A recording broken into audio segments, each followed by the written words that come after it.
cancer du col de l'utérus est la principale cause de mortalité par cancer au Burkina Faso. C'est un mal crucial et dans le même temps, le VIH-Sida est également un mal qui fait beaucoup de ravages. Alors, pour les femmes qui souffrent de ces deux maux, on peut parler de double peine et c'est pour cela donc qu'il faut les combattre. Médecins du Monde France, aux côtés d'organisations de la société civile, s'est engagé résolument pour lutter contre ces deux maux aux côtés donc d'organisations de la société civile. Nous allons en parler aujourd'hui. Chers téléspectateurs, bonsoir. Ne bougez surtout pas parce que vous allez certainement apprendre des choses. Avec moi sur le plateau, je suis avec Dr Christian Yoli, bonsoir. Bonsoir. Alors, Dr Christian Yoli, vous êtes médecin spécialiste en santé publique et vous servez au sein du SP CNLS ISD. C'est exact, oui. D'accord. Alors, en face de vous, je suis avec une dame, Madame Ouedraogo Djeneba. Madame Ouedraogo Djeneba, vous êtes présidente de l'association Hier et L'Homme Plus, c'est bien cela? Oui. Bonsoir et bienvenue à vous. Bonsoir à vous également. D'accord. Et juste à ma droite, je suis avec M.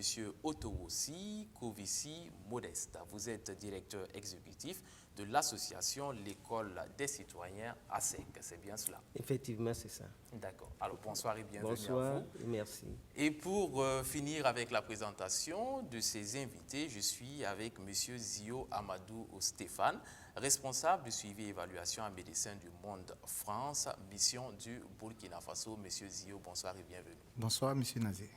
En tout cas, merci à tous les quatre d'avoir accepté donc cette invitation.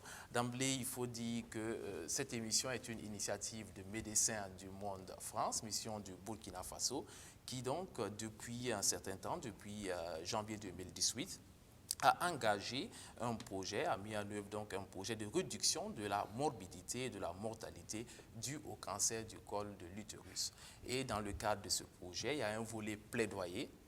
Et ce volet plaidoyer est porté par un certain nombre d'associations à vos côtés. Il s'agit donc de l'URCB, on parle aussi de IES Femmes, IRLON+, ASEC qui est avec nous, KIMI et AFAC également. Alors, on va commencer par présenter Médecins du Monde France qui porte donc ce projet. Avec vous, M. Zio, dites-nous. Merci, Monsieur Nazé. Merci à BF1 qui nous donne l'opportunité d'échanger à travers vos antennes. Je pense que c'est avec plaisir que je me retrouve sur ce plateau pour vous parler de Médecins du Monde, mais aussi de nos projets, surtout le projet qui est centré sur le cancer du col de l'utérus.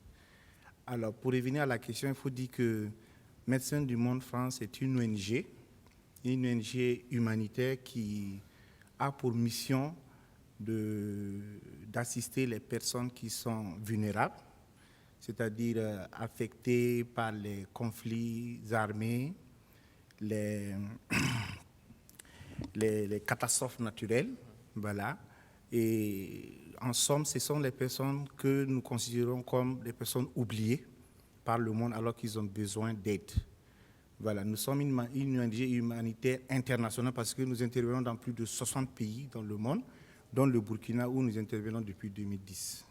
Voilà un peu ce que je peux dire de MDM. D'accord, alors je reviendrai à vous sans doute pour préciser un peu plus donc, la nature du projet et les missions donc, que vous avez à ce niveau. Mais je vais d'abord donner la parole à Dr Christian Yoli. Nous allons parler tout le long de cette émission de cancer du col de l'utérus. J'aimerais qu'on commence d'abord par dire ce que c'est, que les gens sachent qu'est-ce que c'est que ce cancer-là. Merci, Monsieur Nazé. En fait, si on veut définir le cancer, on va dire que c'est un groupe de maladies qui sont caractérisées par une multiplication anormale et accélérée de certaines cellules. Et là, on se trouve au niveau du col. Donc, le col étant une partie de l'organe génital de la femme. Donc, il y aura donc des multiplications de cellules anormales qui vont aboutir, s'ils ne sont pas pris en charge très tôt, au décès de la personne qui porte donc cette maladie. D'accord. Donc c'est cela, donc le cancer du col de l'utérus, je reste avec vous. Et déjà, je vais informer les téléspectateurs que vous aurez le loisir de poser des questions tout à l'heure, donc vous pouvez les noter déjà à côté. Voilà, pour les spécialistes qui sont avec nous et peut-être en milieu d'émission, nous allons ouvrir le téléphone afin que vous puissiez avoir des réponses à vos préoccupations. Alors, parlons donc de l'état des lieux, du cancer du col de l'utérus au Burkina Faso. Qu'est-ce que nous pouvons en dire aujourd'hui? Si on veut voir, d'abord je vais aller dans le monde pour dire que dans le monde, c'est le cancer du col de l'utérus qu'on vient en 4e position de tous les cancers au niveau du monde. Oui. Et actuellement, les statistiques de 2018 montrent qu'on avait environ 1,5 million de personnes, de nouveaux cas de cancer de l'utérus dans le monde, avec à peu près 300 000 décès chez les personnes qui sont porteuses donc, de ce cancer.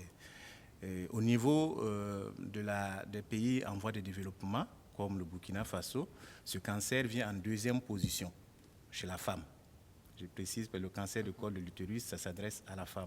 Voilà. Oui. Donc, parce que l'homme n'a pas d'utérus. Voilà, tout à fait. Donc, dans les pays en voie de développement, ce cancer vient en 2e position et également la 2e cause de mortalité chez les femmes par cancer. Au niveau du Burkina Faso, le cancer du col de l'utérus vient en 1re position, selon toujours les statistiques de 2018, et on peut compter à peu près de 2500 personnes qui souffrent donc de cette maladie au niveau de notre pays. D'accord. Alors, on va revenir à vous parce qu'on l'a dit tout à l'heure, vous venez donc du SP-CNLS-IST. Il y a une raison à cela, on va développer. Mais j'aimerais donc donner la parole à Mme Ouedraogo Djeneba. Vous êtes présidente de l'association Yerelon Plus et vous êtes engagée aux côtés de Médecins du Monde France et d'autres associations également pour porter un plaidoyer sur la question. D'abord, commençons par présenter Yerelon Plus. Dites-nous un peu plus. Merci, M. Nazé. L'association Yerelon Plus, Yerelon qui veut dire se connaître soi-même, Oui. est une association qui a été créée en 2011 à Ouagadougou. Mais avant que cette association ne soit créée à Ouaga, on avait une première association à Bobo qui s'appelait Yerelon tout court. Donc, après cette association qui a été créée en 2002, nous avons créé l'association Yerelon Plus en 2011. D'accord. Et l'association Yerelon Plus est une association de prise en charge des personnes vulnérables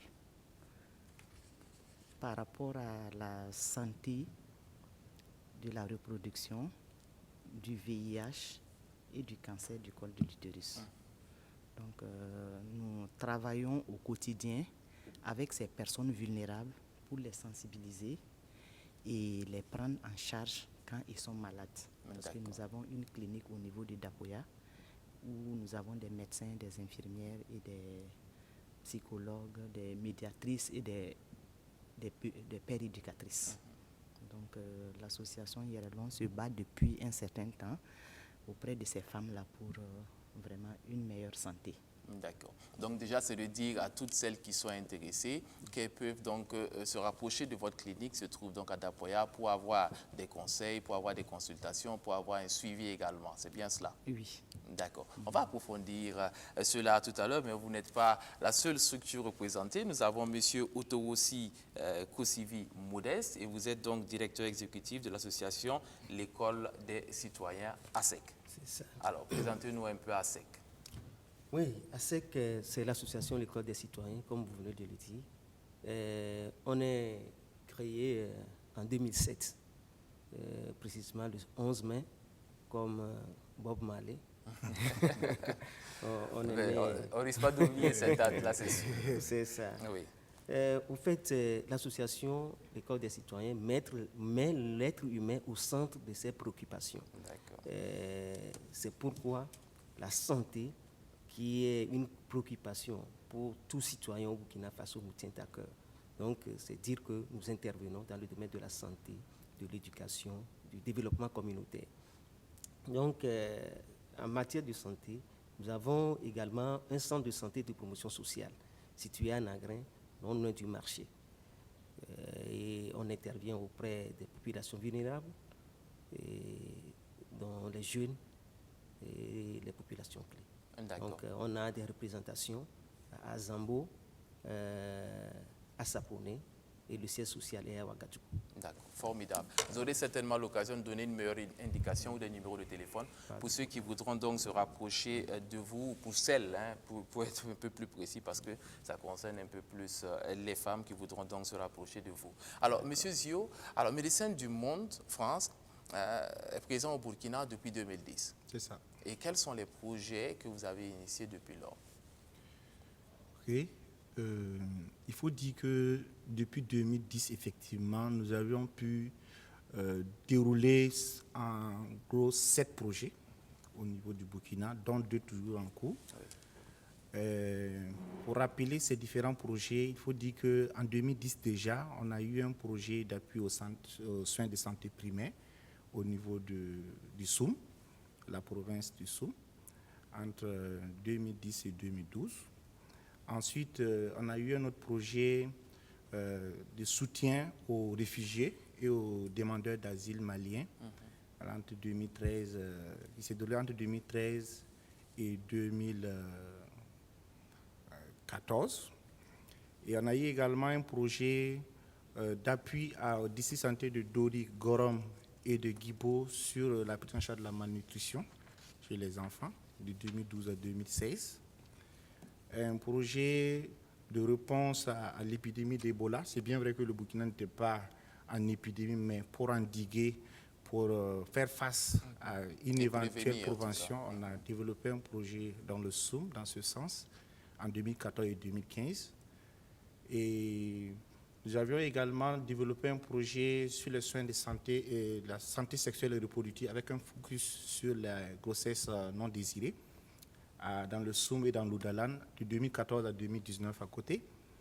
Et actuellement, les 2 projets en cours, c'est le projet de réponse aux urgences au niveau de Kongossi, voilà, en faveur des personnes déplacées internes et les populations hautes, et le projet de réduction de la mortalité due au cancer du col de l'utérus, dont nous allons en parler aujourd'hui dans le district santé de Bascuit. Exactement. Ouais. Alors justement, parlons de ce projet, restons dessus. Ouais. Alors, qu'est-ce qui est mené concrètement? J'étais en train d'évoquer, c'est vrai, le volet plaidoyer, mais parlez-nous de ce projet en gros. Qu'est-ce qu'il couvre?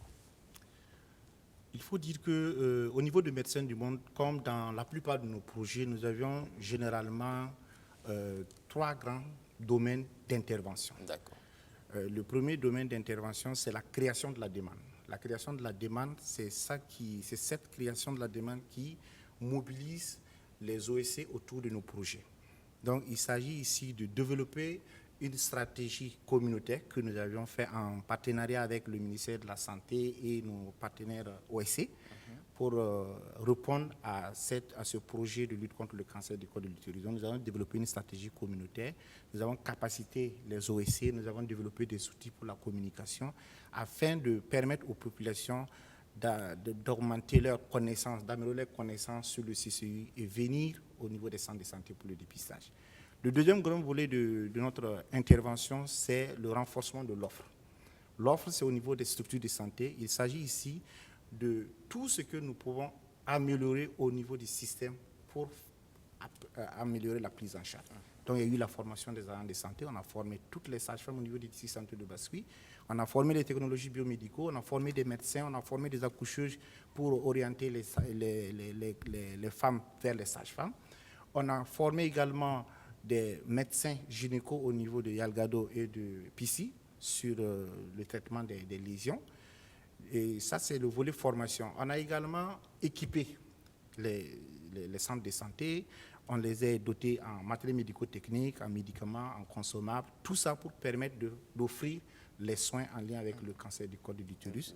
Et enfin, nous avons aussi réhabilité les infrastructures pour créer de meilleures conditions d'accueil pour les clientes, mais aussi pour permettre aux prestataires de travailler dans de bonnes conditions. Voilà, il y a tous ces éléments qui rentrent dans la partie offre. Et enfin, le volet plaidoyer, qui mobilise également les OSC. Et c'est une stratégie qui nous permet d'interpeller les décideurs pour lever certains obstacles et faciliter la mise en œuvre effective de certains droits de ces populations qui ont besoin de soins. Donc, on pourrait revenir peut-être sur des aspects en lien avec ce plaidoyer, avec les OSC et moi-même. D'accord. Alors, pour juste que les téléspectateurs comprennent, il faut dire donc que le cancer du col de l'utérus est un cancer qui fait beaucoup mal à la jante féminine. Je l'ai rappelé donc en début d'émission, c'est la première cause de mortalité due au cancer au Burkina Faso. Ça représente à peu près le quart des cancers au Burkina. Alors, on va peut-être rappeler comment est-ce qu'on contracte cette maladie-là. Alors, je vais donner la parole donc à Dr Yonli. Dites-nous comment, parce que moi j'entends que c'est l'homme qui contamine la femme, alors qu'on me dit que l'homme ne fait pas le cancer du col de l'utérus. Alors, dites-nous un peu plus, Dr Yonli, comment est-ce qu'on contracte ce cancer? Ok, merci. Les modes de transmission du cancer du col de l'utérus, d'abord, la première cause, mais pas forcément la seule, c'est le virus du papillome humain, voilà, qui est une infection sexuellement transmissible. Et à côté de ce virus du papillome humain, il y a d'autres cofacteurs qui sont l'immunodépression, comme les infections liées au VIH. Il y a le tabagisme, il y a également le nombre de grossesses élevées, et également l'utilisation de certains contraceptifs oraux. Donc c'est le virus du papillome humain qui est vraiment la cause la plus importante, mais pas forcément elle seule qui est donc à l'origine des cancers du col de l'utérus. D'accord, donc commençons par ça, la cause la plus importante, le virus du papillome humain. Oui. Comment ça se passe concrètement?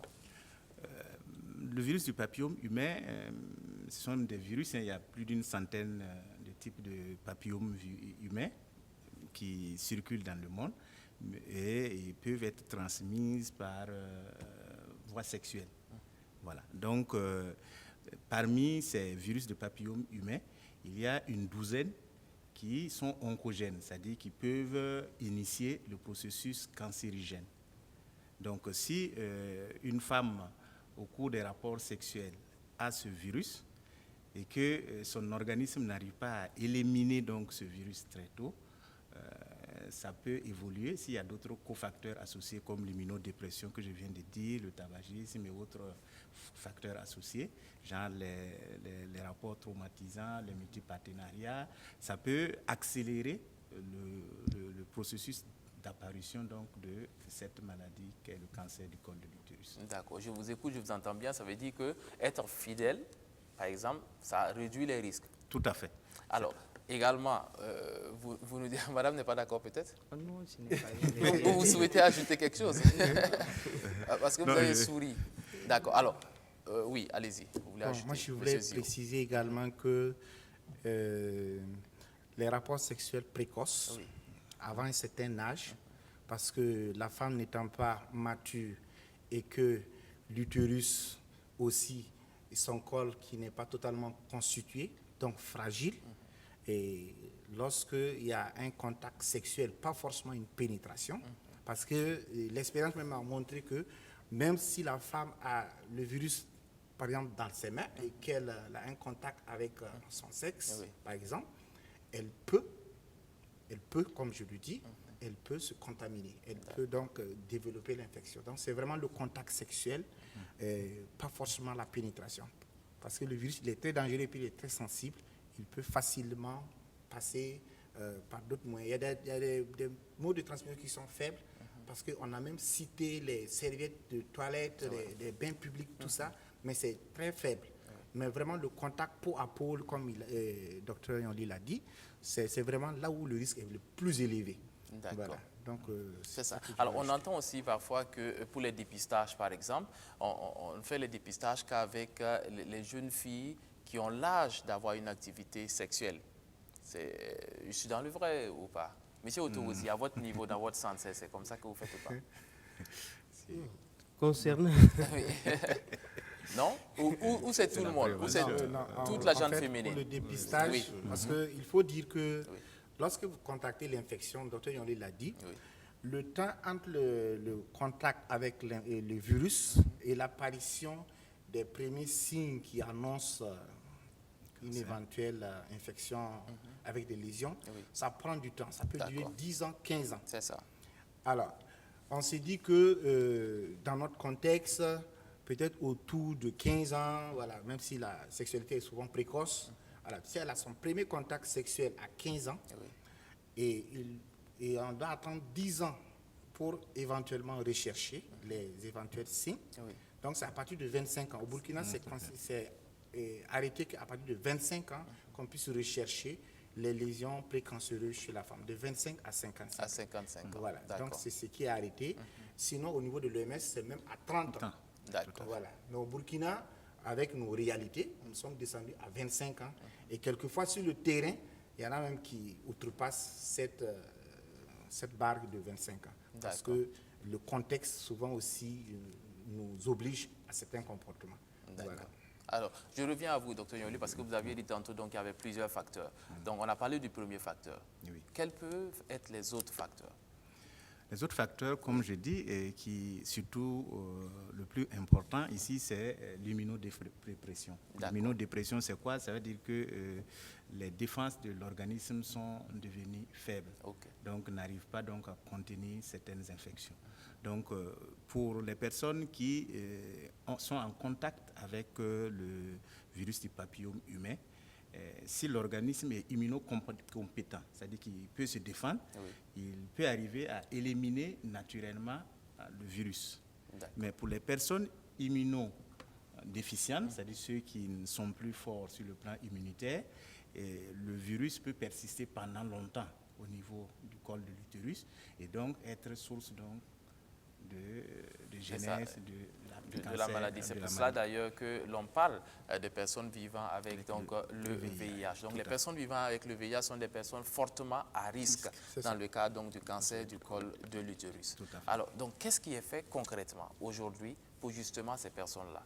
Je rappelle que vous êtes donc au niveau du SPCNLS et vous travaillez à aider les personnes vivant avec le VIH, Dr Yoli.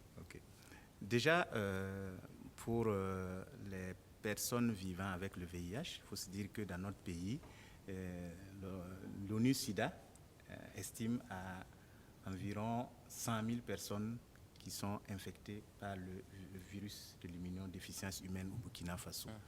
Et actuellement, nos services de santé ont pu dépister environ 70 000 personnes vivant avec le VIH et mis sous traitement pratiquement tous les 70 000. D'accord. Voilà. Parmi les 70 000, on a environ 50 000 femmes, c'est-à-dire environ 71% de ce que nous on appelle la file active est constituée par des femmes.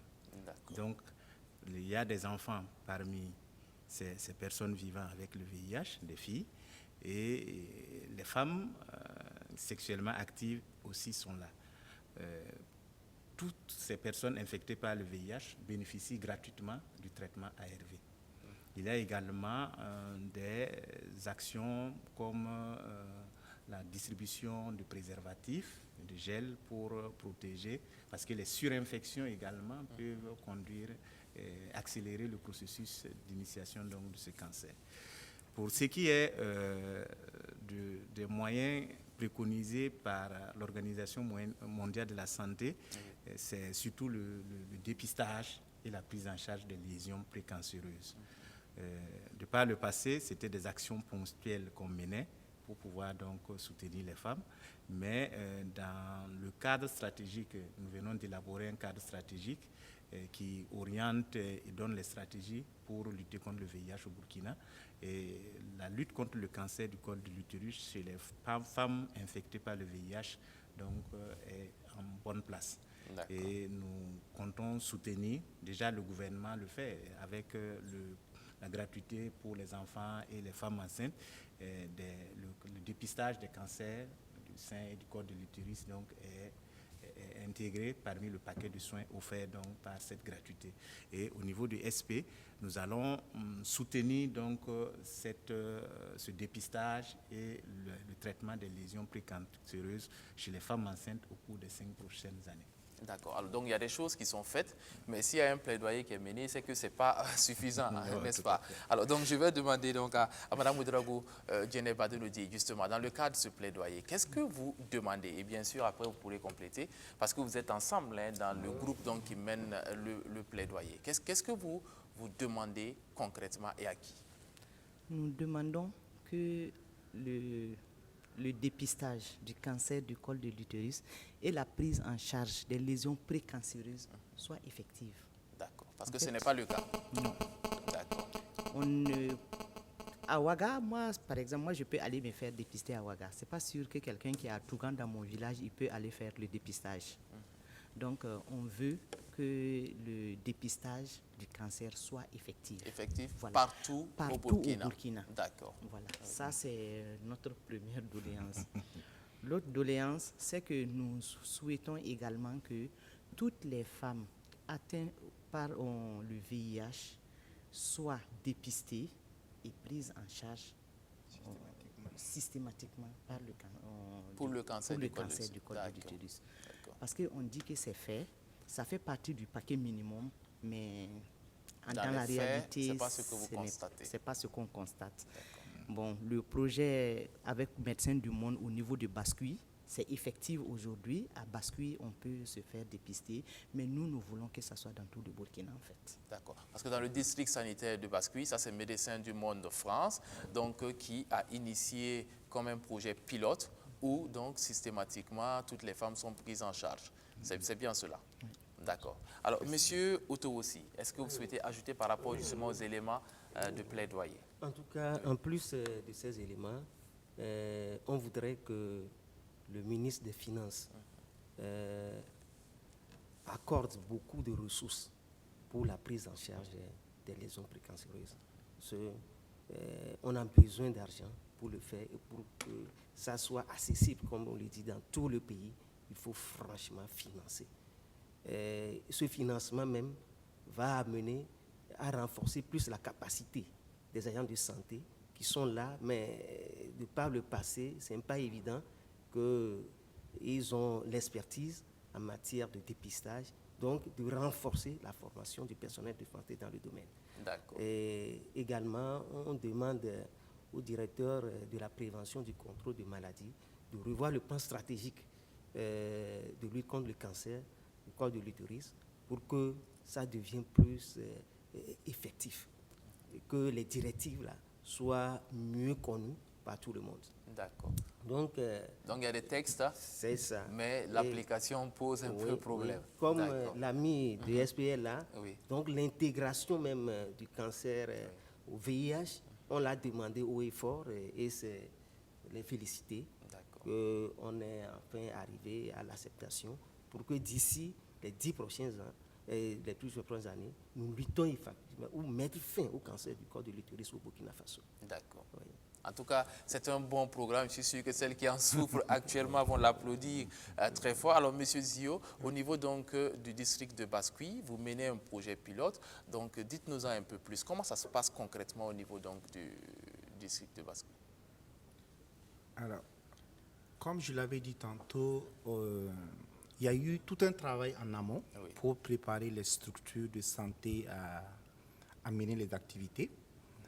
Et aujourd'hui, nous avions pu capaciter 9 structures de santé qui arrivent à dépister les lésions précancéreuses. Parce qu'il faut le dire, le cancer du col de l'utérus a une phase où on peut traiter la femme pour qu'elle n'évolue pas vers le cancer. C'est ça. Et c'est ça qui est l'objectif des Médecins du Monde.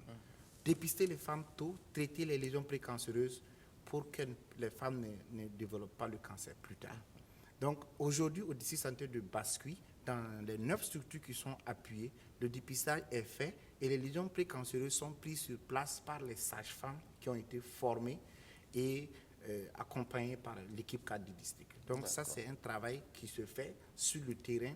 De nos jours, dans nos statistiques, nous avons pu traiter 98 femmes des lésions précancéreuses qui, si rien n'avait été fait, allaient développer des cancers plus tard. Donc presque une centaine. Et ça, c'est vraiment le gros travail qu'on a abattu avec les sages-femmes que je salue en passant. C'est ça. Et on a permis aussi à près de 6000 femmes de faire le dépistage et gratuitement. Je précise aussi cet élément parce que c'est déjà gratuit selon le décret présidentiel et Médecins du Monde travaille dans la même lancée. Donc ce travail a été fait. Et également au niveau de Yalgado et de Pissi, parce qu'il y a des lésions précancéreuses qui, selon leur étendue, ne peuvent pas être prises en charge par les sages-femmes. Donc on a capacité, on a renforcé les connaissances des gynécologues au niveau de Yalgado et de Pissi, qui sont les structures de référence de Bascui, pour qu'ils puissent prendre en charge ces lésions précancéreuses qui ont une étendue plus large que le système de prise en charge par les sages-femmes ne peut pas réaliser sur place. D'accord. Ouais. Donc, il faut noter que quand le cancer est déclaré, à ce moment-là, on ne peut pratiquement plus rien faire. Tout Donc, à fait. il faut faire les dépistages avant. Et quand on arrive à détecter, comme vous le dites, les liaisons, les lésions précancéreuses, à ce moment-là, ça se traite très facilement. Très facilement. Oui. C'est pour ça d'ailleurs que les associations qui sont avec nous Oui. sont mobilisées pour informer les femmes qu'elles viennent se faire dépister tôt. Oui. Il n'y a rien il ne faut pas avoir peur. Elles viennent se faire dépister tôt et dès qu'effectivement vous présentez ces lésions-là, vous êtes traité sur place gratuitement en moins de 10 minutes avec un appareil qui est simple, contrairement à ce qui est utilisé à l'époque où il fallait mobiliser une bouteille de gaz. Nous avons des innovations qui permettent aux femmes, non seulement par rapport au prélèvement, soit de se prélever elles-mêmes ou de se faire prélever par l'agent de santé. On a une innovation qui est la recherche du virus avant de passer à l'IVA, alors que le système actuel ou national qui n'est pas encore passé à ce système-là préconise directement l'IVA. Donc nous avons un système de tri d'abord, on vérifie s'il y a le virus, et s'il y a le virus, on recherche maintenant les lésions. Donc du coup, ça fait un système de filtre et ça réduit les charges de travail au niveau de l'inspection visuelle à la site et le traitement qui se fait sur place au niveau des formations sanitaires avec la thermocoagulation que nous utilisons, les sages-femmes le font aisément sur le terrain. Donc ce sont ces trois innovations que Médecins du Monde a apportées à travers ce projet que bientôt nous pensons que le ministère va adopter parce que ça, en tout cas, ça a montré toutes ses preuves. D'accord. Alors, il faut dire aussi qu'on n'a pas besoin d'attendre un quelconque signe pour aller se faire dépister, n'est-ce pas, Dr Yonli? Tout à fait. Oui. Il est recommandé que chaque femme puisse faire le dépistage du cancer du col de l'utérus au moins une fois tous les 3 ans. D'accord. Voilà. Chaque 3 ans. Voilà. À partir du moment où elle a 25 ans. Voilà, tout à fait. D'accord. Alors, est-ce qu'il y a quand même des signes inquiétants? Peut-être qu'il y en a qui se disent, bon, je sens une petite douleur là, je sens un petit signe là. Est-ce qu'il y a quelque chose qui doit inquiéter? Il y a peut-être des symptômes ou voilà, des signes qui peuvent inquiéter. Madame Ouedraogo, dites-nous. Bon, les signes qui inquiètent, moi je pense que c'est quand ça arrive à la phase cancer. Quelqu'un qui saigne vraiment de façon très longue, quelqu'un après... En dehors des règles. Voilà. Il y a des gens même qui ne font plus de règles mais qui saignent. Okay. Et ça peut être du sang, comme ça peut être du pus. Bon, ça c'est des signes qui inquiètent. Oui. Moi je pense que quand ça arrive à ce stade-là, je pense que ça doit être la phase cancer. D'accord. Sinon, si ce n'est pas à ce stade, 25-55 ans, bon, il n'y a pas de signe comme ça. D'accord. Alors, quel conseil est-ce qu'on peut donner justement à des gens qui sont arrivés à là? On ne les abandonne pas. Il y a quelque chose quand même qu'on peut faire pour eux. Oui, dans le système, comme tu l'avais dit tantôt, je voulais rectifier. Oui. Jusqu'au stade cancer, il y a toujours quelque chose à faire. D'accord. Voilà. Oui. Donc, lorsque en recherchant les lésions précancéreuses, on peut tomber sur un cas de cancer déjà avéré. On ne va pas dire à la femme, tu repars chez toi. Non. Donc, il y a un processus de prise en charge, mais qui se fait dans un milieu spécialisé où il faut soit de la chimiothérapie ou de la chirurgie ou en tout cas une phase de radiothérapie qu'on va avoir bientôt dans ce pays. Donc, il y a toujours ces soins et il y a les soins palliatifs. Les soins palliatifs pour les cas avancés, il y a des soins palliatifs, l'accompagnement, les soins psychosociaux et également les conseils, l'hygiène, tout ça. Il y a tout un ensemble de batteries de soins qu'on peut toujours apporter à ces personnes-là pour allonger leur vie ou pour les traiter en tout cas au maximum. D'accord. Alors, on parle aujourd'hui des personnes vivant avec le VIH, d'accord, de leur prise en charge. Comment ça s'est organisé à votre niveau, peut-être au niveau de Basqui? Comment ça s'est organisé pour la prise en charge des personnes vivant avec le VIH pour des cas de cancer du col de l'utérus? Il faut dire qu'au niveau de Basqui, il y a des fils actifs. Les fils actifs, c'est... Je ne sais pas si je... On va peut-être simplifier. Groupe, voilà, Oui. Oui. c'est une liste de patients qui sont suivis dans les structures de santé, les PVVIH. Donc, nous avons capacité, les infirmiers qui s'occupent de ces unités de prise en charge des PVVIH pour qu'ils puissent orienter ces femmes qui sont déjà suivies au dépistage. Et une fois que le dépistage est fait, elles sont traitées au même titre que les autres femmes pour qu'elles ne puissent pas développer le cancer plus tard, parce que là, ça va créer plus de dommages. Donc, il y a eu cette action spécifique envers ces agents de santé qui travaillent dans ces unités de prise en charge des PVVIH pour, en tout cas, les orienter systématiquement vers les unités de dépistage. Donc, c'est ce qu'on a mis en place. Ok. Alors, moi, j'ai une question, Dr Yoli, qui me taraude un peu l'esprit. C'est vrai qu'on a dit que le cancer du col de l'utérus, c'est un cancer féminin, parce que c'est la femme qui a l'utérus. Mais je me suis laissé dire que pour les hommes qui pratiquent des relations, on va dire, homosexuelles, eh bien, il arrive aussi qu'ils développent un cancer qui s'apparente au cancer du col de l'utérus, mais on va peut-être parler de cancer du rectum ou de l'anus. Est-ce que vous confirmez?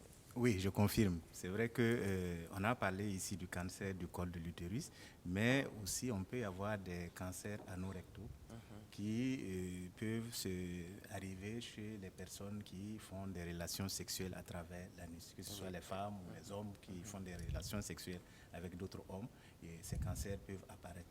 Il faut se dire que le virus du papillome humain est aussi à l'origine du condylome. Voilà, comme je dis, c'est une infection sexuellement transmissible, mais bon, il faut circoncire le débat au cancer du col de l'utérus. Il faut dire que le virus du papillome humain, il y a des sous-types qui peuvent, si elles existent, donc ces sous-types existent chez la personne, conduire au cancer du col de l'utérus. Voilà. D'accord. Donc, alors, sinon, c'est possible. C'est possible, ça peut arriver. Voilà. D'accord. Quand ça arrive, vous en rencontrez certainement, je ne sais pas, c'est la même prise en charge? Il y a une prise en charge spécifique pour cela. Bon, Oui. comme c'est le cancer en ce moment, c'est au stade cancer. Si Oui. ça arrive au niveau du stade cancer, comme il a dit, la prise en charge est pratiquement la même que le cancer du col de l'utérus. C'est-à-dire que c'est soit la chimiothérapie, soit la chirurgie, soit la radiothérapie. Et ce sera fait dans un milieu spécialisé. Okay. Voilà. Ici, ce qu'on veut, c'est faire une prévention secondaire, c'est-à-dire éviter que quand vous êtes en contact avec le virus du papillome humain, que vous ne développiez donc un cancer. C'est pour ça qu'on fait un dépistage chez les femmes à partir de 25 ans au Burkina Faso pour voir s'il n'y a pas des petites modifications au niveau du col qui suggèrent donc que ça peut se transformer en cancer. Un cancer. Mais voilà. Justement, Dr Yoli, vous parlez de dépistage. En même temps, on dit que les hommes qui pratiquent des activités homosexuelles peuvent faire ce type de cancer-là. Est-ce que ces hommes-là aussi, qui se sentent concernés, ceux qui nous suivent et qui font ces pratiques-là, peuvent se dire, ben, c'est peut-être mieux que j'aille moi aussi faire un dépistage pour voir? Est-ce que c'est possible pour ces hommes-là qui ont ces types d'activités sexuelles, qui peuvent donc développer des cancers? Est-ce que c'est possible pour ces hommes-là de dire, bon, je vais me faire dépister? Oui, je pense que c'est possible, mais ce ne sera pas avec la même technique D'accord. que ce qu'on pratique chez les femmes. Comme il a dit, chez nous, ce qui est recommandé, c'est l'inspection visuelle avec l'acide acétique. C'est-à-dire qu'on va regarder, on va badigeonner de l'acide, et puis s'il y a des modifications, on va trier ces patients pour aller plus loin, pour enlever les lésions qui commencent. Maintenant, on peut utiliser des appareils. Il y a des appareils actuellement comme le Genexpert, les appareils de PCR qui peuvent donc diagnostiquer l'existence du virus du papillome humain chez une personne que ce soit un homme ou une femme. Oui, Donc, d'accord. c'est parce que ces méthodes coûtent plus cher Ok. et que peut-être les médecins du monde n'est pas encore passé à ce stade ou que le pays n'est pas encore allé à ce stade. Voilà. Sinon, ces moyens existent pour diagnostiquer le virus du papillome humain chez toute personne. D'accord. Alors, Monsieur Otto, aussi, je sentais que vous vouliez ajouter quelque chose par rapport à la réponse du Dr Yoli. Non, c'est bon. Oui. On a tout complété. D'accord. D'accord. Alors, je vais juste rappeler aux téléspectateurs, bien sûr, qui peuvent nous appeler pour poser des questions. Ils nous appellent, donc le numéro s'affiche donc au bas de l'écran pour poser des questions donc à nos invités qui sont avec nous ici sur le plateau. Alors, Madame Ouedraogo, parlez-nous donc des cas que vous recevez actuellement. C'est vrai que ça fait un bout de temps donc, que vous menez le plaidoyer. Est-ce que vous avez l'impression que les gens comprennent et viennent de plus en plus pour se faire dépister? Oui, les gens comprennent. Parce que ces derniers temps, il y a eu beaucoup de sensibilisation par rapport au cancer du col de l'utérus. Avec Médecins du Monde, nous sommes 6 OSC, nous menons des activités pour amener les femmes vers les structures de santé qui sont capacitées par Médecins du Monde pour le dépistage et la prise en charge des lésions précancéreuses. Donc on sent un grand changement.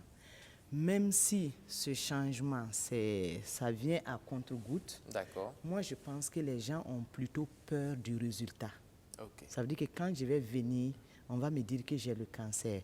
Ça veut dire que les gens n'arrivent pas à faire la différence entre les lésions précancéreuses et le stade cancer. Et le stade cancer. D'accord, je vais vous laisser développer, mais on me signale que nous avons un téléspectateur donc, au bout du fil qui souhaite intervenir. Bonsoir, chers téléspectateurs. Bonsoir. Oui, bonsoir. Voilà, bienvenue à vous. À qui avons-nous affaire? À qui avons-nous affaire, s'il vous plaît? Oui, bonsoir. Oui, c'est M. Balbouné Issaka. D'accord. Alors, M. Balbouné Issaka, je vous demande donc de vous éloigner ou d'éteindre votre poste téléviseur. Voilà, oui, il y a eu un temps qu'on a eu des vaccins qui étaient là uniquement pour des filles de 15 à 49 ans. Alors, vous demandez s'il y a eu un vaccin pour les filles de 15 à Oui, 49 ans. après ça, on a eu beaucoup de filles qui ont eu des malaises au niveau de leur bas-ventre. Est-ce que, moi je voulais savoir, est-ce que ça ne peut pas poser aussi beaucoup de cas au niveau du cancer du col de l'utérus? D'accord. Voilà. Et si vous constatez actuellement, vous allez voir qu'aujourd'hui, actuellement, on a beaucoup de fausses couches et des écoulements après la naissance des dames.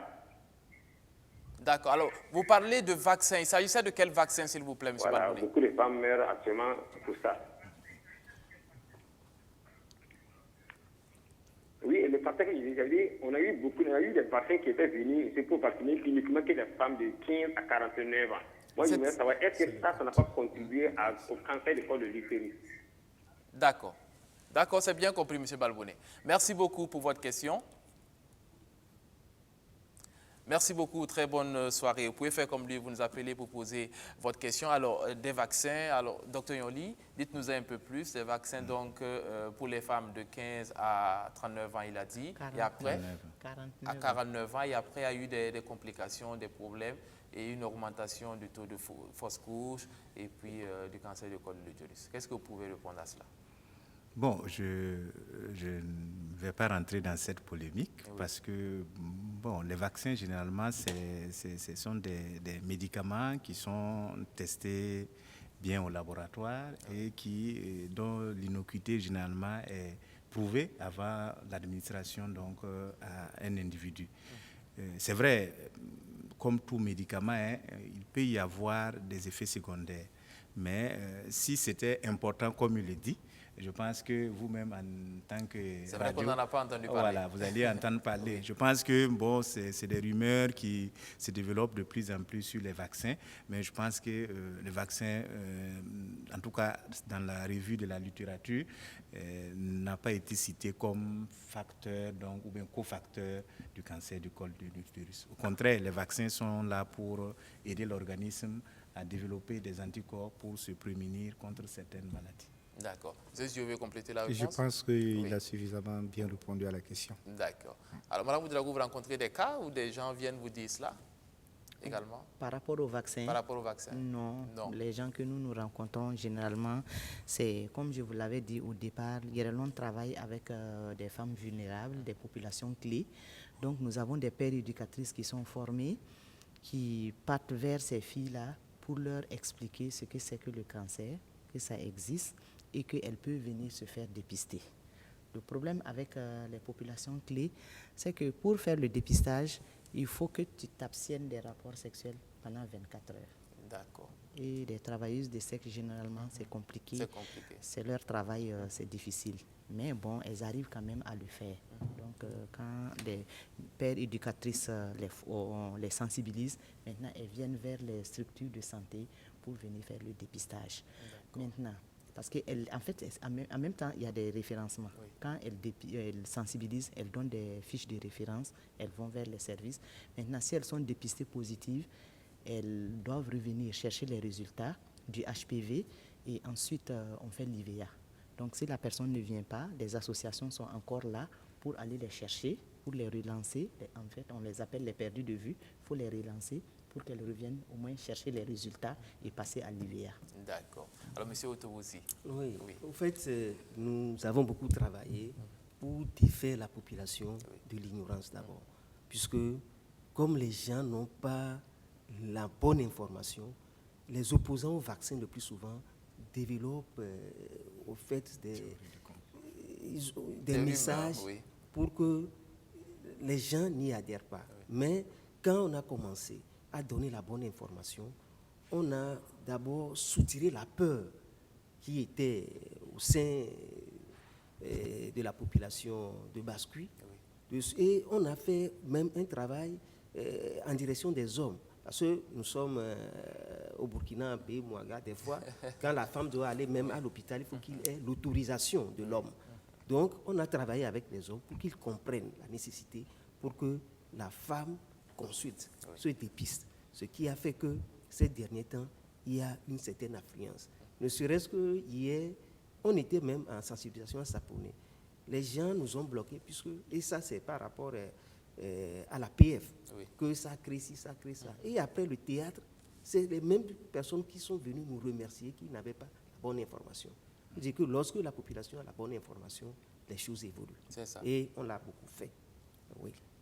D'accord. Alors donc, pour tous ceux qui disent que c'est les vaccins qui causent ci et cela, eh bien non, il n'en est rien du tout. Les médecins le disent, ça a été testé et la preuve, c'est utilisé un peu partout dans le monde. D'ailleurs, la COVID-19 qui nous menace, ce sont les vaccins qui sont en train de vouloir nous en sortir. Alors nous parlons donc du cancer du col de l'utérus et de sa prise en charge, surtout donc auprès des personnes vivant avec le VIH. Alors, restons avec les personnes vivant avec le VIH. Vous avez dit, Mme Ouedraogo, tout à l'heure, les populations cibles, vous avez parlé donc des travailleuses du sexe, mais en dehors de ces travailleuses du sexe, est-ce qu'il y a d'autres populations exposées un peu plus à cela? Bon, comme ce que M. Zio a dit au début, les rapports sexuels précoces. Précoces, d'accord. Oui. On trouve beaucoup de jeunes filles de moins de 15 ans qui sont mariées ou qui pratiquent vraiment le travail du sexe. Donc, c'est des gens qui sont vraiment exposés. Ah, c'est très, très favorisant pour la contagion. Oui. Donc, il y a d'autres populations. Bon, quand on parle des femmes de 25 à 55 ans, on a souvent des filles de 25-30 ans qui ont 5-6 enfants. Ça veut dire qu'il y a beaucoup trop de maternité aussi. Bon. D'accord, donc ça favorise également. On a un autre téléspectateur au bout du fil. Bonsoir. Bonsoir. Allô, bonsoir. Oui, bienvenue à vous. À qui avons-nous affaire, s'il vous plaît? J'ai préféré garder l'anonymat. D'accord, faites donc. Voilà, ma question est la suivante. Oui. Je voulais savoir, est-ce que l'usage du préservatif humain n'altère pas l'organe génital féminin et l'expose au cancer du col de l'utérus? D'accord. Oui, c'est la question. C'est la question, d'accord. Merci beaucoup à vous, chers téléspectateurs qui souhaitent garder l'anonymat. Bien, bonsoir chez vous. Et donc, la question, M. Nyoli, est-ce que, parce que vous encouragez l'usage du préservatif, en même temps vous luttez contre le cancer du col de l'utérus, est-ce que l'un ne favorise pas l'autre? On peut dire que le préservatif Oui. est également fait partie de l'arsenal qu'on a pour contribuer à la prévention du cancer du col de l'utérus. D'accord. Comme je vous ai dit, c'est une maladie sexuellement transmissible, le virus du papillome humain. Donc, en utilisant le préservatif, on peut éviter, donc, si le partenaire masculin a le papillome en lui, et ça peut réduire le contact avec le col de l'utérus et donc préserver la personne contre l'infection avec le papillome humain. C'est vrai que le préservatif ne couvre pas toutes les parties et comme on le sait, le virus peut se retrouver sur d'autres parties de l'organe génital et donc peut être source de contamination. Mais c'est quand même un moyen qu'on peut avoir pour associer à d'autres moyens tels que la vaccination. On n'en a pas parlé, mais l'OMS préconise de vacciner les jeunes filles entre 9 et 9 à 14 ans, parce qu'on suppose que dans notre contexte, ils n'ont pas encore commencé les relations sexuelles et il y a des vaccins qui sont là pour préserver ces personnes du virus du papillome humain. D'accord. Voilà. Alors, le vaccin, c'est une grande solution, mais si j'ai bien compris, Madame Ouédraogo, dans votre plaidoyer, vous demandez également à ce que ce vaccin-là soit donc inséré dans la gratuité. Oui. Oui. Ce n'est pas le cas pour le moment. Non, ce n'est pas le cas. Si le Burkina peut accepter que le vaccin du cancer du col de l'utérus rentre dans le PEV, le programme élargi de vaccination. Parce que je pense que dans le programme élargi de vaccination, ça se limite à 9 mois. Près de 15, 18 mois. 18 mois. C'est ça. Bon. Et l'autre va jusqu'à 9 ans. 9 ans. Donc, vraiment, il faut un grand changement. Et nous demandons à ce que vraiment le Burkina mette ça dans le programme élargi de vaccination pour une prise en charge des Ça veut dire qu'aujourd'hui, si on arrive à vacciner toutes les jeunes filles du Burkina, d'accord, de 9 à 15 ans, ça veut dire qu'on en a fini avec le cancer du col de l'utérus, si j'ai bien compris. Non. Non, on va réduire significativement l'incidence, enfin les nouveaux cas de cancer du col de l'utérus. Voilà. Dans les pays qui ont mis en place un programme de vaccination contre le virus du papillome humain, on a constaté que le nombre de nouveaux cas de cancer du col de l'utérus a diminué. D'accord. Voilà. Mais ça ne veut pas dire qu'il n'y aura pas... Voilà, ça va drastiquement diminuer. Il y aura toujours des cas, mais on va protéger une génération. C'est une génération qui sera protégée. Mais la génération qui n'a pas pu bénéficier de ce vaccin est toujours à risque. Oui. Voilà. Donc, c'est pour plusieurs années qu'on peut avoir ce résultat que tu souhaites. D'accord. Voilà. Alors, aujourd'hui, disons qu'il y a un parent qui suit l'émission qui dit, moi, je vais protéger ma fille. Alors, où est-ce qu'il se rend pour pouvoir bénéficier justement de ce vaccin-là, si sa fille, bien sûr, a 9 ans? Je pense que les officines privées en vendent actuellement. Je pense, je n'ai pas vérifié, mais je pense que les officines privées peuvent en vendre. Maintenant, je sais aussi que dans le pays, des initiatives sont en cours pour l'introduction de ce vaccin dans le programme de vaccination. Programme national de vaccination. Je ne suis pas le directeur de la prévention par les vaccinations, mais... il y a de bonnes nouvelles en perspective. Voilà, en perspective, voilà, il y a de bonnes nouvelles qu'on puisse introduire ce vaccin dans le programme national de vaccination. D'accord. D'ailleurs, même notre plaidoyer a presque abouti. Il faut qu'on suive pour que ça soit effectif seulement. On a de bonnes nouvelles que ça doit arriver incessamment, mais comme ce sont des déclarations, des promesses, on va jouer le rôle de veille pour voir l'effectivité. D'ici 2021, là, on doit voir ça. D'accord. Alors donc, si j'ai bien compris, dans vos différentes structures actuellement, que ce soit donc au niveau de Bascuit ou que ce soit au niveau d'Hierolon Plus, on n'a pas la possibilité de bénéficier de ce vaccin actuellement? Non. Non. Pour le moment, non. Parce que vous couvrez de 25 à 55 ans, alors que le vaccin, c'est pour 9 ans. Il faut dire que c'est plusieurs stratégies. Voilà, nous intervenons sur la phase précancéreuse. C'est ça. Maintenant, la phase en amont qui nécessite une vaccination, nous avons pris ça en compte, mais dans le domaine du plaidoyer. D'accord. Pour que les gouvernants, les décideurs politiques prennent ça en compte dans les programmes de vaccination du pays. D'accord. Donc, d'une manière ou d'une autre, c'est pris en compte, mais dans le cadre du plaidoyer. D'accord. Alors, combien coûte le vaccin? Une idée? Mais vous jugez que ce n'est pas accessible. Si vous demandez à ce que ce soit donc intégré, c'est que ce n'est pas accessible. Ce n'est pas accessible. D'accord. Voilà, parce qu'on peut 40 et quelques mille.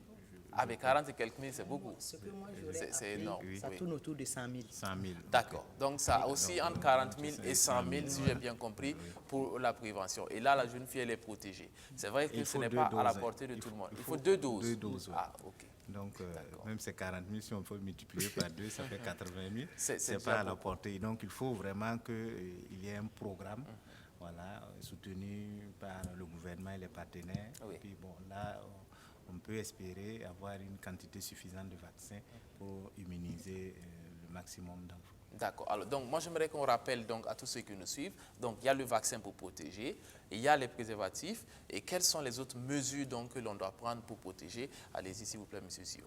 Pour se protéger, se prémunir, surtout Ouais. les femmes qui nous Je suivent. pense qu'il faut commencer par la sensibilisation. Sensibilisation. La sensibilisation, il faut augmenter, améliorer les connaissances des populations sur la maladie. Oui. Il faut intégrer cet aspect-là dans l'éducation sexuelle, au niveau des établissements scolaires, Oui. dans les familles. Il faut une sexualité responsable au niveau des jeunes parce que on a expliqué tantôt la sexualité précoce, etc., expose plus la femme. Le niveau de contamination est au plus haut niveau lorsque la femme elle est très jeune et qu'elle va dans des rapports sexuels. C'est ça. Donc il faut vraiment sensibiliser. Il faut une stratégie de communication à grande échelle. À grande échelle. Voilà, pour que l'information aille partout et que aussi les gens sachent qu'on peut aller se faire dépister et être traité. D'accord. Voilà, ça c'est vraiment le premier ça. volet que je pense. Et je voudrais ajouter également que le traitement, le dépistage et le traitement des lésions précancéreuses, c'est une stratégie pour prévenir le cancer. Exactement. Alors, on va prendre une dame, cette fois-ci, donc, qui nous appelle. Bonsoir, chère téléspectatrice. Bonsoir.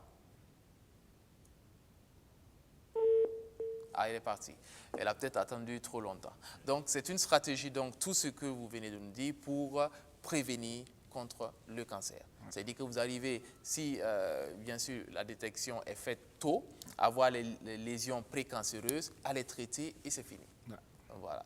Alors, est-ce que vous pouvez, vous aujourd'hui, Madame Ouedraogo, nous dresser un état des lieux depuis le début, depuis que vous avez commencé donc ce projet, que ce soit le plaidoyer, le fait que vous receviez ces personnes-là, dressez-nous le bilan de ces actions que vous menez. Qu'est-ce qui a changé? Qu'est-ce qui s'est amélioré concrètement? Ce qui a changé au début, avant le projet MDM, il y avait le dépistage, mais à l'IVA-l'IVL. D'accord. C'est ce qui se passait avant. C'est une ancienne technique. Oui, ça c'est la technique même utilisée par le Burkina. C'est que aujourd'hui on est en train de voir avec MDM, avec la thermocoagulation, ça c'est des innovations. D'accord. Sinon, Alors, c'était Madame Ouedraogo, il semble que la dame qui était en ligne est revenue. On la prend pour lui permettre de poser sa question. Oui. Bonsoir. Bonsoir. Bon, apparemment, on a un souci avec le téléphone. Hein. Bonsoir. Est-ce que vous nous entendez? Bon, apparemment pas. Alors, je vous laisse continuer. Donc, l'ancienne technique qui était utilisée, C'est donc, ça, c'était la cryothérapie. D'accord. Ça, c'est la prise en charge par la cryothérapie. Ça, c'est ce qui était utilisé au Burkina. Donc, en ces temps, comme on le disait, ça faisait partie du paquet minimum de soins au Burkina. d'accord. Mais quand on se rendait dans les structures de santé, on n'arrivait pas à faire ce dépistage-là gratuitement. Soit il manquait des intrants, soit les sages-femmes ne sont pas formées, donc on avait des difficultés pour le faire. Si aujourd'hui on doit revoir ce qui doit se faire, c'est de former les gens, le maximum de gens, pour que ces gens-là puissent, ces agents de santé-là soient formés et qu'ils puissent prendre en charge C'est ça. et le dépistage et la prise en La charge. prise en charge, c'est voilà, votre plaidoyer. C'est d'ailleurs même une action qui est déjà menée au niveau de Médecins du Monde France, qui a déjà effectué des formations, même si ça ne couvre pas encore tout le territoire, c'est ce que vous demandez. Alors, on prend un téléspectateur donc, au téléphone. Bonsoir. Bonsoir, chers téléspectateurs.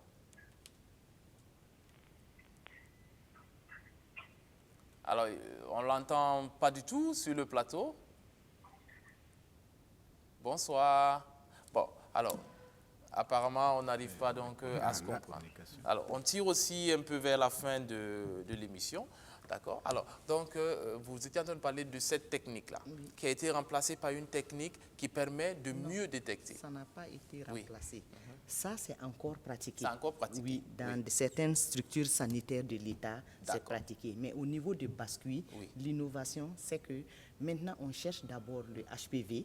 Si le HPV est positif, C'est ça. en ce temps, on fait de l'IVA. C'est ça. C'est la Donc, technique donc, nous, apportée par Médecins du Monde France. Nous, notre apport, c'est de sensibiliser, c'est de donner l'information que ce cancer est là et qu'on peut le prendre en charge. Oui. Et prise en charge tôt, comme on a souvent l'habitude de le dire, c'est un cancer qui est gentil parce que ça prend 15 ans avant de se manifester en partie en phase cancer. Donc ça veut dire que si on s'y prend tôt, normalement on doit pouvoir vraiment sauver pouvoir le sauver. maximum de femmes. C'est ça. Alors, on essaie encore une fois au téléphone. Bonsoir, chers téléspectateurs.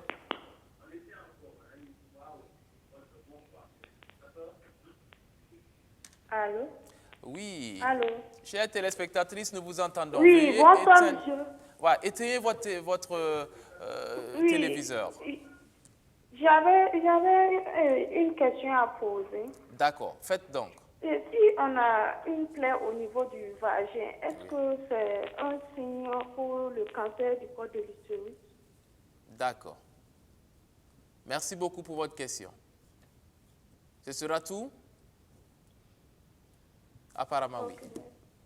D'accord. Merci beaucoup. Alors, est-ce qu'une plaie au niveau donc, du vagin, c'est un signe de cancer, docteur? Dites-nous. Non, une plaie au niveau du vagin, c'est vrai que le vagin conduit un peu vers le col, Oui. mais ce n'est pas le col de D'accord. l'utérus.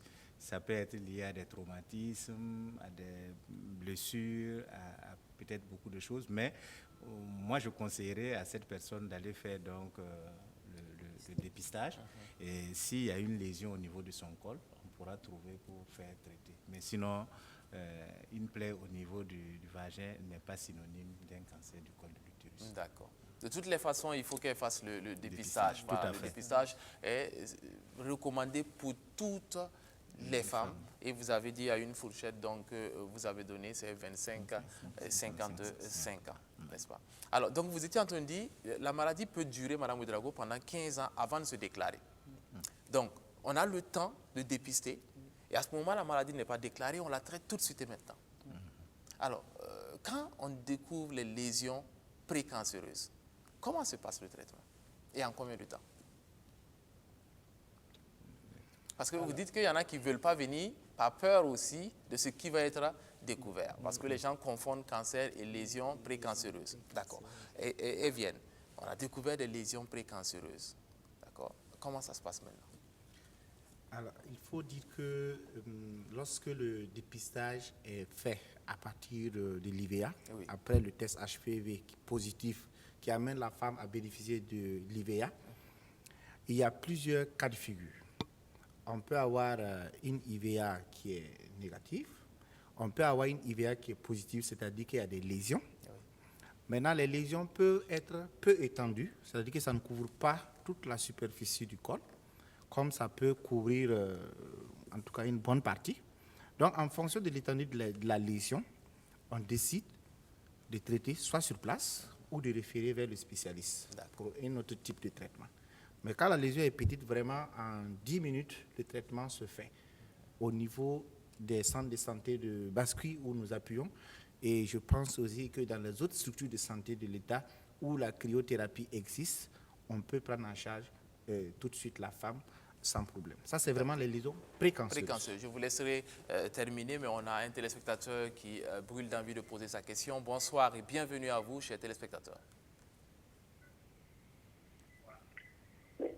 Oui, bonsoir, monsieur. Bonsoir, c'est une téléspectatrice. Allô? Oui, à qui avons-nous affaire, s'il vous plaît? Moi, c'est Léla Ouedraogo. D'accord, Madame Ouedraogo, nous vous écoutons. Oui, j'aimerais savoir, donc le dépistage ne peut pas faire qu'à l'âge de 25 ans. D'accord. Vous voulez savoir si on peut faire le dépistage avant 25 ans? D'accord. C'est votre seule question, Madame Ouedraogo? Oui, avant 25 ans. D'accord. Oui. D'accord. Merci beaucoup. Très bonne soirée à vous, Madame Ouedraogo. Alors, est-ce qu'on peut faire le dépistage avant les 25 ans? Oui. Bon, Alors, oui. ce qui est préconisé, j'ai expliqué un peu le temps que le virus prend pour développer les lésions au niveau du col. C'est ça. Voilà. Donc, quand on tient compte de la première, en tout cas l'âge des premiers rapports sexuels, des premiers contacts sexuels, voilà, et quand on compare, en tout cas 25 ans, c'est vraiment raisonnable dans notre contexte. C'est ça. Mais dans le cadre du projet que nous déroulons actuellement, pour les personnes vivant avec le VIH, c'est à tout âge. À tout âge. Parce qu'elles sont doublement exposées. Donc, on n'attend pas forcément qu'elles aient 25 ans. Donc, c'est l'exception à ce niveau. Sinon, on attend 25 ans. J'ai même dit qu'au niveau de l'OMS, on suggère à partir de 30 ans. 30 ans, Voilà. d'accord. Mais si vous prenez 25 ans, on va rappeler l'explication.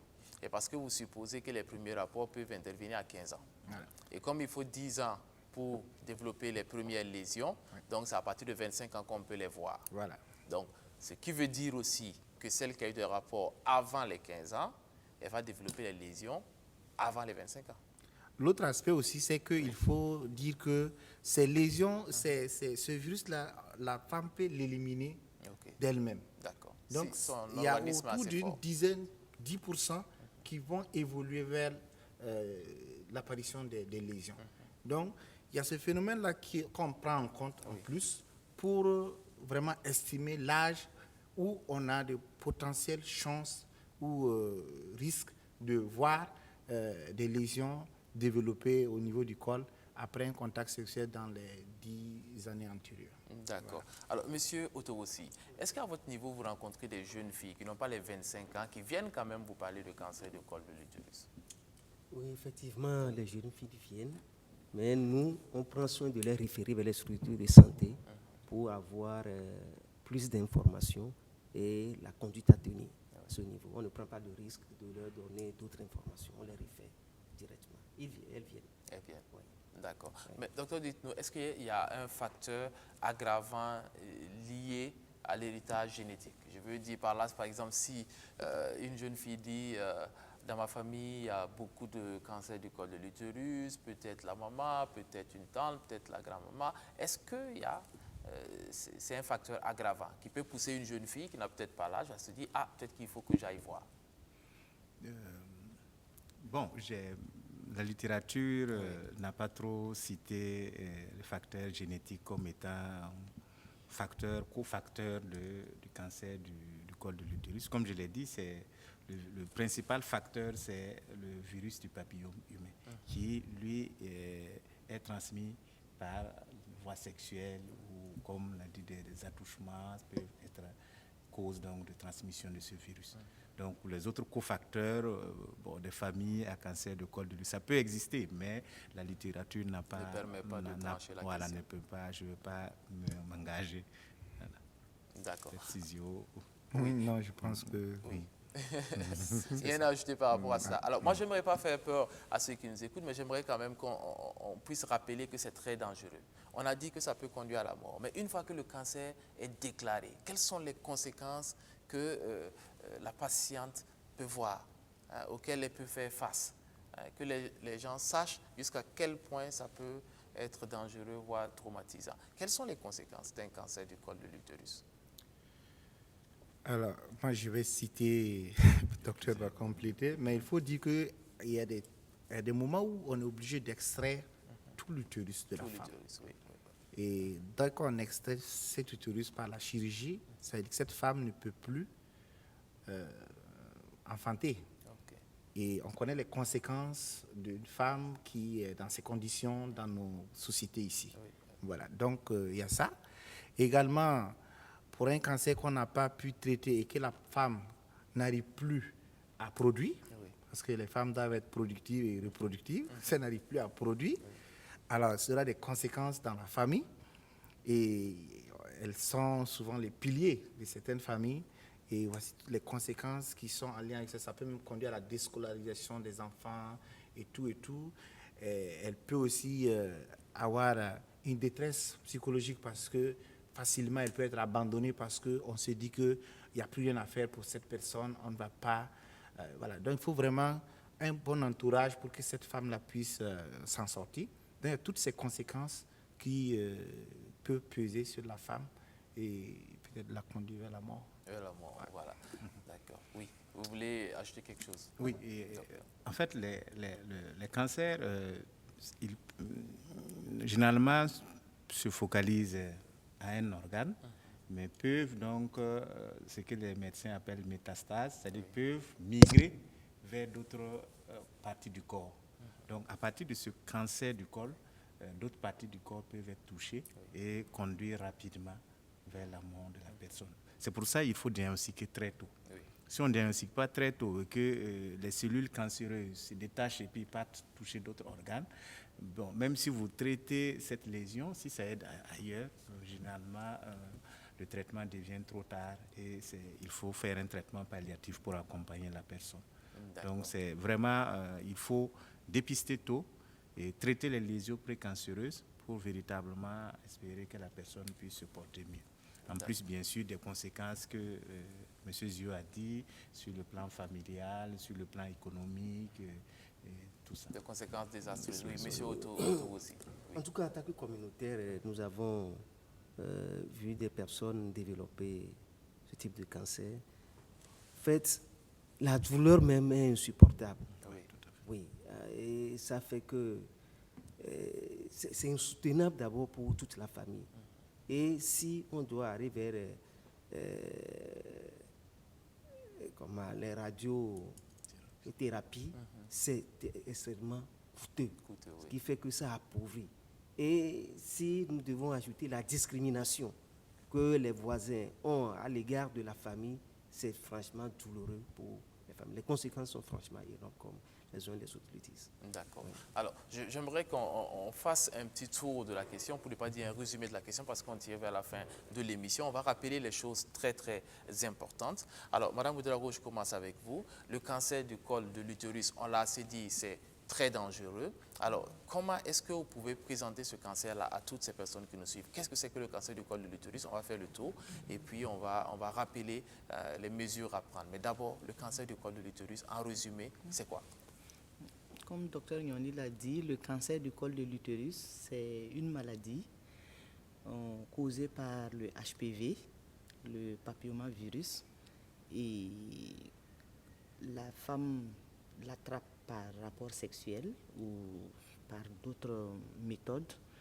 Et une fois que la personne a le virus, la personne peut développer le cancer. Mais avant d'arriver au stade cancer, la personne va développer des lésions d'abord précancéreuses. Et ces lésions précancéreuses peuvent être prises en charge. Et c'est quand ce n'est pas pris en charge que ça va vers l'état cancer. Et quand ça arrive à l'état cancer, bon, tout ce que les gens ont dit sur le plateau ici, c'est la douleur, les problèmes, en fait, les problèmes financiers dans la famille, parce que la prise en charge, vraiment, c'est très, très, très compliqué. La semaine dernière, nous avons rendu visite à une femme qui devait faire la chimio et il lui fallait 180 000 francs pour la chimio et elle n'arrivait pas à trouver. Donc vraiment, tout ça mis ensemble, ça veut dire que c'est le cancer du col, que ce soit les autres cancers, que ce soit le cancer du col, ça appauvrit. D'accord. Ça appauvrit la famille, ça discrimine les personnes. Vraiment, ça pose énormément de problèmes à la famille. D'accord. Merci. Alors, docteur Yonli, on va rappeler les facteurs aggravants. Vous en avez cité un bon nombre. On fait l'économie de tout cela pour tous ceux qui nous suivent. En résumé. Okay. Donc, comme je disais tantôt, le premier facteur qui n'est pas nécessairement le seul, c'est le virus du papillome humain. Oui. Voilà. Qui peut se transmettre par voie sexuelle, comme a dit Mme Ouedraogo. En plus de ce virus du papillome, il y a des cofacteurs, notamment, surtout ce qui nous concerne ici, c'est l'immunodépression liée à l'infection à VIH. À VIH, oui. Voilà. Il y a également les rapports sexuels précoces, le multiple partenariat. Il y a les grossesses multiples. Les grossesses multiples aussi peuvent être des cofacteurs du cancer du col de l'utérus, le tabagisme et l'utilisation de contraceptifs aussi oraux a été cité. Voilà, comme des facteurs qui peuvent être associés au virus du papillome humain pour donc générer donc des cancers du col de l'utérus. D'accord. Alors, Monsieur Zio, au niveau de Médecins du Monde France, vous décidez aujourd'hui de lutter contre ce cancer du col de l'utérus. D'accord. Et aujourd'hui, vous avez décidé qu'on parle donc de la prise en charge des personnes vivant avec le VIH. Vous voulez insister sur la question. Que souhaitez-vous donc que l'on retienne sur la prise en charge de ces personnes vivant avec le VIH? Alors, comme on l'avait dit, ces personnes vivent déjà avec le VIH. Dr Yonli l'a dit tout de suite, il y a une immunodépression. Ça veut dire que le système de défense de l'organisme est déjà affaibli par le VIH. Alors, si on ne prend pas, on n'intègre pas la prise en charge du cancer du col de l'utérus dans les plans stratégiques du SPCNLS pour développer des actions sur le terrain, ces personnes-là vont vite développer des cancers parce qu'une personne vivant avec le VIH n'attendra pas 10, 15, 20 ans pour développer un cancer du col s'il a les lésions précancéreuses ou que s'il est infecté par le HPV, il va le développer en 3-5 ans. Ah oui. Et ce n'est pas sûr que les deux pathologies cohabitées en lui pourra le faire tenir plus de 5 ans encore. Ah oui. Voilà. Donc, c'est de prendre en compte la lutte contre le cancer du col de l'utérus dans la lutte contre le VIH-Sida, comme on l'a fait dans le cadre de la tuberculose. Donc nous pensons que c'est possible et c'est vraiment bien pour nos patients. D'accord. Alors, Monsieur Otowosi, vous menez un plaidoyer avec d'autres organisations de la société civile, aux côtés également de Médecins du Monde France. On va rappeler, qu'est-ce que vous demandez, notamment donc au ministère de la Santé, à l'État de façon générale, quels sont les éléments de plaidoyer que vous portez aujourd'hui? Merci beaucoup.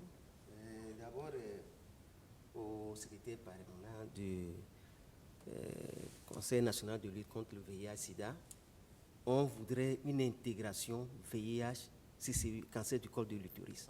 Et c'est pour aborder le deuxième aspect de ce que M. Dio a dit, pour que franchement, les gens aient une prise en charge des lésions précancéreuses et que le travail soit plus facile et que toutes les zones presque fassent le dépistage tôt et prennent en charge les gens. Pour le ministre de la Santé, oui. On plaide également pour que le vaccin qui permettra aux enfants de 9 à 13 ans d'être épargnés à une grande échelle du cancer du col de l'utérus entre dans le paquet de vaccins que le Burkina a actuellement, dans le programme élargi de vaccination. Pour le directeur de la prévention du contrôle des maladies non transmissibles, également, c'est de revoir le plan stratégique de lutte contre le cancer du col de l'utérus et de revoir les directives en la matière, pour que le travail soit facile pour tout le monde. Maintenant, c'est pour le ministre de l'économie et des finances. Et c'est là au fait que nous n'avons pas encore une bonne réponse, mais on sait que son cœur va parler et il nous écoute actuellement. C'est que l'enveloppe, pour que le travail soit facile pour la prise en charge dans tout le Burkina, pour qu'il rehausse un peu l'enveloppe, on lui demande. Et on attend, il nous donne que ça va venir, mais on espère qu'il va rejoindre les autres pour que ça soit effectif sur le terrain. Voilà les 4 choses que nous demandons en matière de plaidoyer. D'accord. Alors, je vais revenir à vous, M. Zio, en une phrase, parce qu'on va terminer avec vous. Médecins du Monde donc, porte le projet. Dites-nous qu'est-ce qui vient dans ce projet, quelles sont les perspectives pour la lutte contre le cancer du col de l'utérus, les actions à venir, on terminera sur ça. Nous sommes en train de travailler à capitaliser tout ce que nous faisons à Bascui Oui.